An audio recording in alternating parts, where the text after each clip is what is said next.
लौकी, और लौकी सुन के भागना मत। आज स्पेशल है, आज लौकी का कोफ्ता बनाया, और सुनो वैसे कल का करेला भी है। अरे तुम कहाँ जा रहे हो?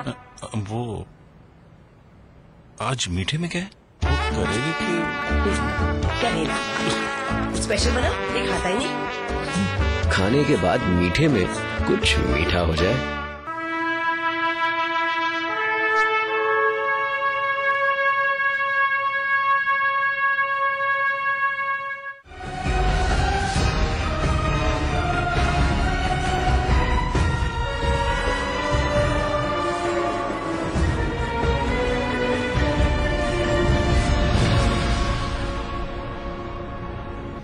कफन पर राजनीति करने वालों के तटस्थ चेहरों पर न तो शहीदों के सम्मान की लकीरें हैं और न ही उनके परिवारों के लिए कोई संवेदनाएं।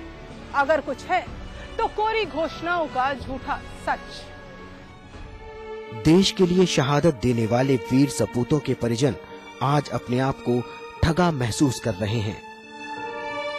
रुद्रप्रयाग के सुनील कांडपाल मात्र 22 वर्ष की आयु में अपना नाम अमर कर गए। 1997 में गढ़वाल राइफल में भर्ती हुए थे सुनील ने करगिल युद्ध में देश की खातिर अपने प्राण न्यौछावर कर दिए, लेकिन सरकार उनकी शहादत और कुर्बानी को भुला चुकी है।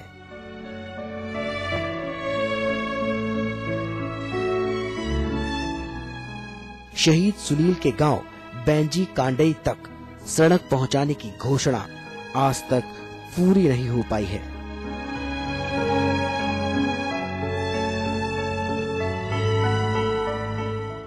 लोक निर्माण विभाग ने रुद्रप्रयाग में रुद्रप्रयाग चोपड़ा कुरझण कड़ीधार मोटर मार्ग पर शहीद के नाम का साइन बोर्ड लगाकर इतिश्री कर दी। शहीद का गांव सड़क से 2 किलोमीटर दूर है।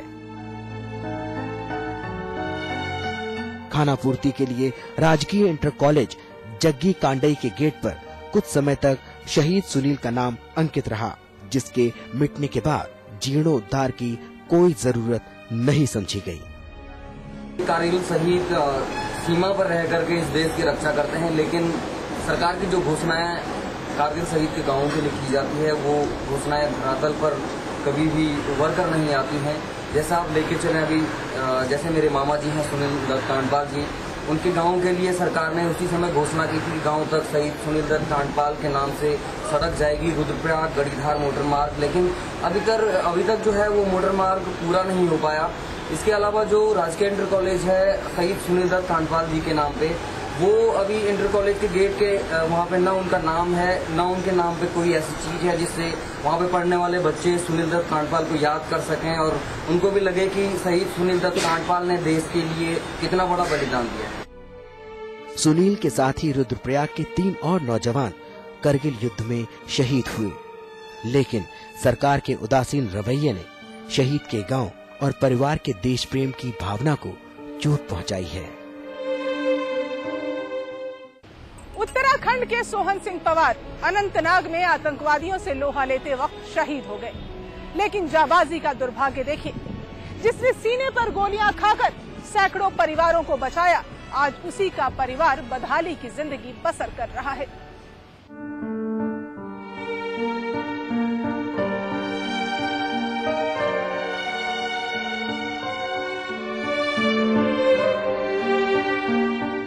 शहीद सोहन सिंह पवार एक मध्यम वर्गीय परिवार का बेटा था। 5 भाई बहनों में दूसरे नंबर का सोहन सबका चहेता था। हंसमुख स्वभाव के सोहन सिंह अपने अंदाज से सबका मन मोह लेते थे। पूरे जोश और जज्बे के साथ 1999 में सोहन सिंह गढ़वाल राइफल्स का हिस्सा बने। 6 अक्टूबर 2003 को अनंतनाग जम्मू कश्मीर में आतंकवादियों से लड़ते हुए सोहन सिंह शहीद हो गए।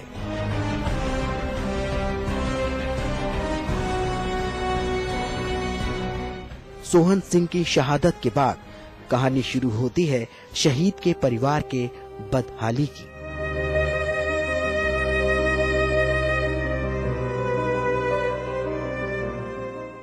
सोहन सिंह की शहादत ने मां को बदहवास कर दिया और पिता बलराम सिंह के शरीर के आधे हिस्से को लकवे ने कमजोर कर दिया।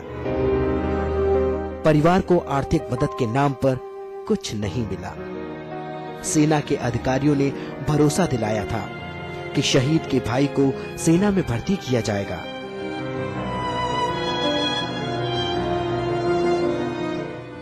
लेकिन यहाँ भी परिवार के साथ छल ही हुआ। नौकरी तो दूर की बात, इस परिवार का सैनिक कैंटीन का कार्ड भी नहीं बनाया गया।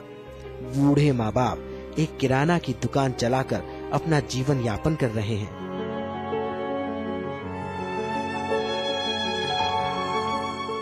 शहीद के परिवार की किसी ने कोई मदद नहीं की, चाहे उसमें सेना हो या सरकार। वायदे बहुत किए गए, पूरे आज तक नहीं हुए। ऐसा हुआ, हमने बोला बल आपको 20 लाख तक का लोन मिल जाएगा। हमने अब दो तीन साल तक तो हम खुद ही न उठ पाए। और उसके बाद 2007 में हमने गैस की अप्लाई की थी। गैस की अप्लाई की तो उसके बाद हमने कागज इधर उधर से सब कुछ कहीं से भी निकाले, पर सब कागज इकट्ठा किए, पर कहीं से कोई किसी ने हमको वो नहीं किया। तो यानी ये कहा, और राज्य सरकार ने भी कोई आपकी मदद नहीं? नहीं, किसी ने की नहीं। तो ये कहा जाए कि ना ही सेना ने और ना ही राज्य ना किसी ने नहीं की हमारी मदद, किसी ने भी नहीं। तो क्या आपको अपने बेटे की शहादत पर गर्व होता है? मेरे को गर्व होता है, बहुत गर्व होता है मेरे को। बस मैं तो कहती हूँ मैं बहुत बड़ी हूँ, मैं जो एक शहीद की माँ हूँ। मेरे को बहुत गर्व होता है।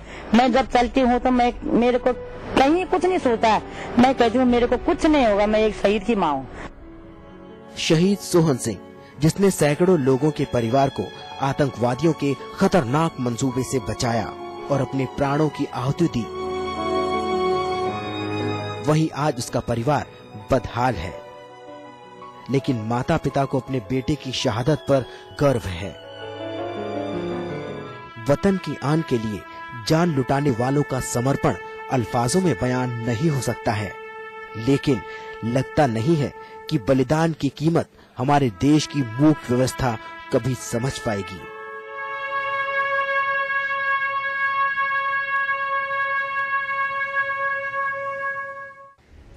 सेना के नियमों की किताब में क्या इन परिवारों की मदद के लिए एक पंक्ति भी नहीं लिखी गई है? क्या वर्दी का मिजाज इस कदर सख्त है कि अपने ही रणबाकुओं के हाथ काटती रहे? देश पर राज करने वाले खादी टोपी वालों के कान क्या इन वीरों को खो देने की पीड़ा नहीं सुन पा रहे? व्यवस्था का ये सवाल नई पीढ़ी की रगों में नफरत भर दे, इससे पहले ही जागना होगा पूरे तंत्र को। आपसे मैं चंद लाइनें कहना चाहती हूँ जो एहसास कराता है कि हम आजाद होकर भी आजाद नहीं हैं। 15 अगस्त का दिन कहता है आजादी अभी अधूरी है, सपने सच होने बाकी हैं, रावी की शपथ न पूरी है। जिनकी लाशों पर पग धरकर आजादी भारत में आई, वे अब तक हैं खाना बदोश, गम की काली बदली छाई। जी हाँ, हमें इस काली बदली को छांटना होगा, तभी हम स्वर्णिम भारत का निर्माण कर पाएंगे। आपको जागोरे का ये एपिसोड कैसा लगा हमें जरूर बताएं। अगले हफ्ते हम फिर मिलेंगे आपसे, तब तक के लिए नमस्कार।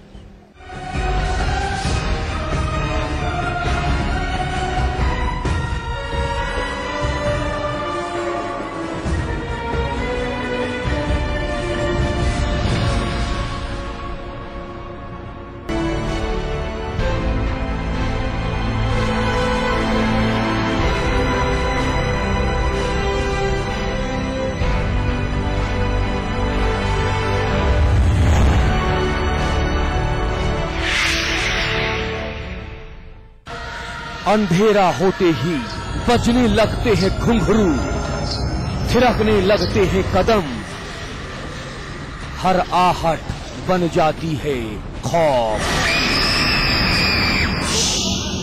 कोई है, देखिए आज रात 9:30 बजे सिर्फ समाचार प्लस पर।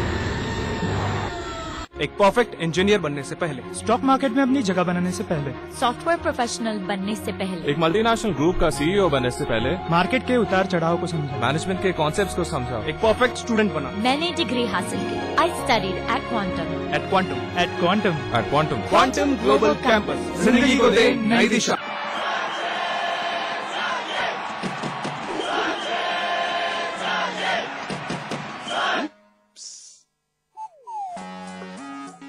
जोड़ी सही होनी चाहिए, जैसे सचिन और उनका बल्ला। जैसे ल्यूमिनस इन्वर्टर और ल्यूमिनस ट्यूबुलर बैटरी। पाइए 40% एक्स्ट्रा बैटरी लाइफ और 40% एक्स्ट्रा बैकअप। ल्यूमिनस, जिस पे देश करे भरोसा। स्टेट टीम का यंगेस्ट सेल्समैन हूँ बॉस, मजाक थोड़ी ना। तुम ना थोड़ी प्यास बढ़ाओ, थोड़ा पसीना बहाओ, थोड़ा डेडिकेशन दिखाओ, थोड़ी और प्यास बढ़ाओ। अरे कंचू की प्रैक्टिस काम में लाओ और जल्दी आउट हो जाओ तो रनर बन के मैच जिताओ। फिर जो प्यास लगेगी वो लिम्का से बुझेगी।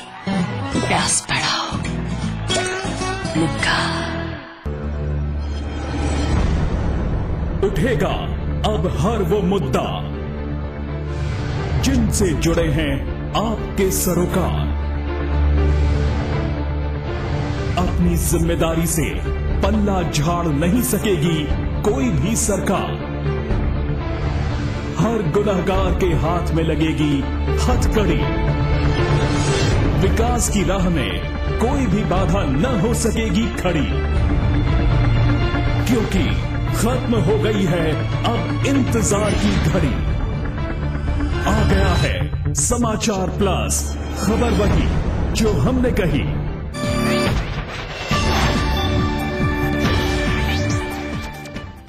नमस्कार, फटाफट खबरों में आपका स्वागत है। मैं हूं अनंत श्रीवास्तव और मैं हूं रीना खान। शुरू करेंगे समाचार फटाफट। कालाधन और भ्रष्टाचार के खिलाफ बाबा रामदेव के आंदोलन जारी है। आंदोलन के पहले दिन नरम दिखाई दे रहे बाबा के तेवर धीरे धीरे तीखे होते जा रहे हैं। काले धन के मुद्दे पर सरकार की मंशा पर सवाल उठाते हुए उन्होंने पूछा कि आखिर सरकार भ्रष्टाचारियों का नाम क्यों नहीं सामने ला रही है। उन्होंने कहा कि सरकार डरी हुई है क्योंकि जिन लोगों का काला धन विदेशों में जमा है उनमें से तमाम इनके अपने लोग हैं। वहीं मजबूत लोकपाल की मांग को दोहराते हुए उन्होंने कहा कि एक तो पहले ही आधी कैबिनेट जेल में है, अगर मजबूत लोकपाल आया तो बाकी कैबिनेट भी जेल चली जाएगी। इसी डर से सरकार मजबूत लोकपाल लाने से हिचकिचा रही है। अपने आंदोलन को तमाम राजनीतिक पार्टियों से मिल रहे समर्थन से बाबा इतने उत्साहित हो गए कि उन्होंने सीधे शब्दों में सरकारी धमकी दे डाली है। ये वक्त बताएगा कि कौन तख्त पर बैठेगा। उत्तर प्रदेश में गृह विभाग ने बाणसागर परियोजना में हुए घोटाले की जांच की जिम्मेदारी आर्थिक अपराध शाखा को सौंप दी है। शिवपाल यादव ने मई में ही ये कहा था कि इस योजना में धांधली की जांच जल्द ही ईओडब्ल्यू से करवाई जाएगी और सिंचाई विभाग की संस्तुति पर अब ये जांच आर्थिक अपराध शाखा को दे दी गई है। दरअसल प्रदेश के सिंचाई मंत्री शिवपाल यादव ने मई में बाणसागर परियोजना में 2700 करोड़ की परियोजना में 1700 करोड़ रुपए से ज्यादा खर्च किए जाने की धांधली का खुलासा किया था। साथ ही परियोजना में अनियमितता के लिए जिम्मेदार 9 इंजीनियर्स को भी सस्पेंड कर दिया गया था। उत्तर प्रदेश के मुख्यमंत्री अखिलेश यादव ने आज महामहिम राज्यपाल से मुलाकात की है। मुलाकात के बाद अखिलेश यादव ने साफ किया कि उनकी मुलाकात रोजा इफ्तार के सिलसिले में हुई है, इसका कोई राजनीतिक मतलब नहीं है।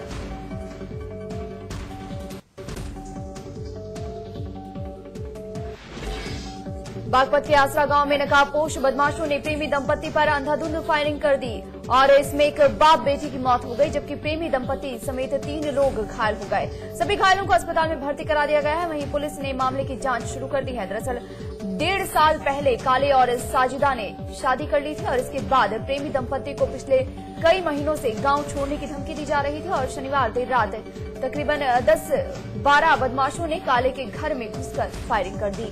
वारदात के वक्त काले का पूरा परिवार सो रहा था।